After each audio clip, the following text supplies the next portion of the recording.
Emotions का, feeling का और परिवार का, इंसानियत का। आप बाहर से आए हैं तो आप समझिए, मैं जानता हूँ, इतना ही हूँ कि जिन्हें राम, रहीम, नानक, रसखान, कबीर, कृष्ण का आशीर्वाद प्राप्त हो, उन्हें किसी भी तरह की राजनीतिक महत्वाकांक्षा नहीं पालनी चाहिए। अर्जुन को प्राप्त है, वो संतुष्ट है, हमें भी प्राप्त है, मैं संतुष्ट हूँ। और पूरा देश एनडीए या इंडिया के चलते तो इस सीट को नहीं देख रहा है ना। आप जो आके प्रवचन दे रहे हैं, एनडीए और इंडिया का सीट तो बहुत है, तो देश में यही चर्चित क्यों है? इंडिया और एनडीए के चलते तो ये चर्चित नहीं है, ये चर्चित है पूर्णिया की जनता, और जो मेरे लिए भगवान है और जिसने हमें बेटा बना करके लड़ने, मरने और विचारों का जज्बा दिया, उनके कारण।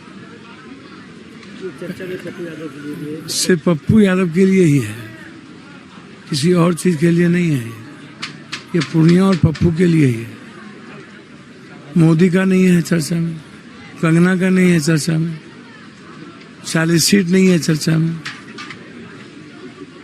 यहाँ पप्पू लड़ रहे हैं और पप्पू को बिना जाति, धर्म का, मजहब का यहाँ आशीर्वाद प्राप्त है, और पप्पू को लोगों ने बेटे की तरह एक्सेप्ट कर लिया है, इसीलिए चर्चा है।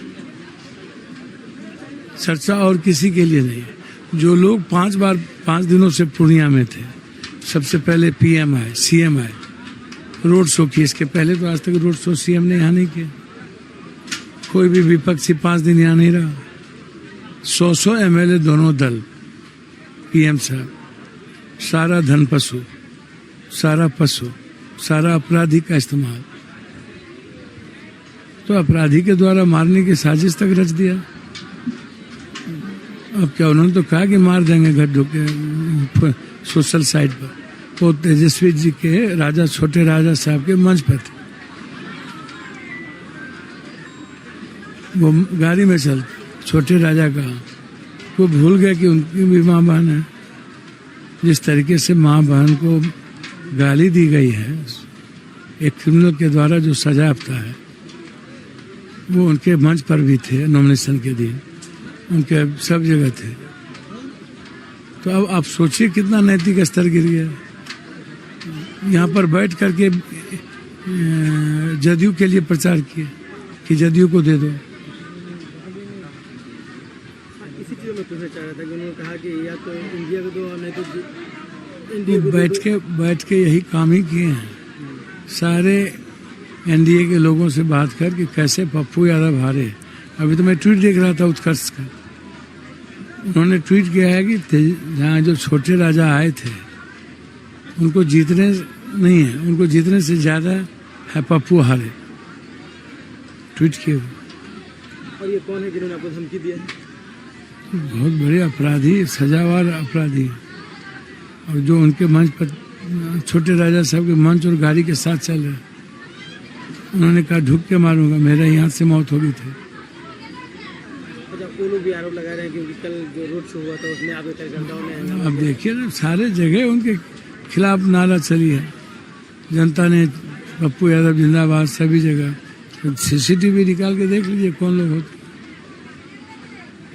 चैलेंज तो है मेरा, सीसीटीवी निकाल के देख लीजिए, कहीं सिवाय नारा के गो बैक राजा साहब, तो हर आदमी को अधिकार है। पप्पू यादव को भी जब क्षेत्र में काम नहीं करेंगे तो गो बैक कहता है, भारी विरोध का सामना झेलना पड़ता है। बिहार के मुख्यमंत्री भी एक लेटर लिखे हैं, बहुत ही इमोशनल लेटर लिखे हैं, बोले हैं कि बिहार के लिए उन्होंने अपना सब कुछ न्यौछावर कर दिया बिहार को ध्यान के लिए, इसलिए वोट इस बार एनडीए को ही दे। मैंने वही कहा ना, 20 साल उनको मिला, मतलब छोटे राजा को भी 2 बार डिप्टी सीएम सब मिला। कोशिश सीमांचल के लिए कोई एक काम बता। नीतीश जी ने तो कुछ काम किया भी, कुछ इस इलाके में सबसे ज्यादा मजदूरी का पलायन हाई डैम बाढ़ से मुक्ति कोई नहीं दिला पाया 30 सालों में। दोनों आदमी 20 और 15 साल मुख्यमंत्री रहे, डिप्टी सीएम रहे, और वरदान ही हो गया, अभिशाप ही हो गया। बाढ़ वरदान होता, अभिशाप बन गया। उस तो जो आपको धमकी मिली है इसके खिलाफ कुछ कार्रवाई कर रहे हैं आप पुलिस वगैरह में? ये लिखेंगे चिट्ठी, जरूर चिट्ठी लिखेंगे। अब ओवरऑल में बात करें तो पूरा एक कैंपेन प्रोसेस कैसा रहा और इसका रिजल्ट पप्पू यादव कैसे देखते हैं? पप्पू यादव कैसे देखते,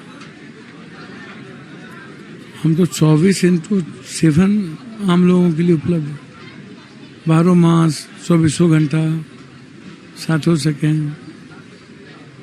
हम कैसे देखें, नींद ही नहीं आती है इसके बगैर, इनकी मदद किए बगैर, इनके आंसू पोछे बगैर। हम तो हर मिनट सेकंड चलते हैं, तो चुनाव में थोड़ी चलते हैं। आग लगी 4 बजे सुबह में वहाँ थे, यहाँ आग लगी 6 बजे यहाँ आ गए। हमारा जो दायित्व है लोगों के जीने का, उनकी खुशियों का, वो तो अपनी जिंदगी दे के भी करें। पूरा रत्ती रत्ती बिक जाए तभी दूसरों की खुशी के अधिकारों को प्रोटेक्ट करेंगे, उसके विचारों को प्रोटेक्ट करेंगे, उसके अधिकार के विचारों को प्रोटेक्ट करेंगे।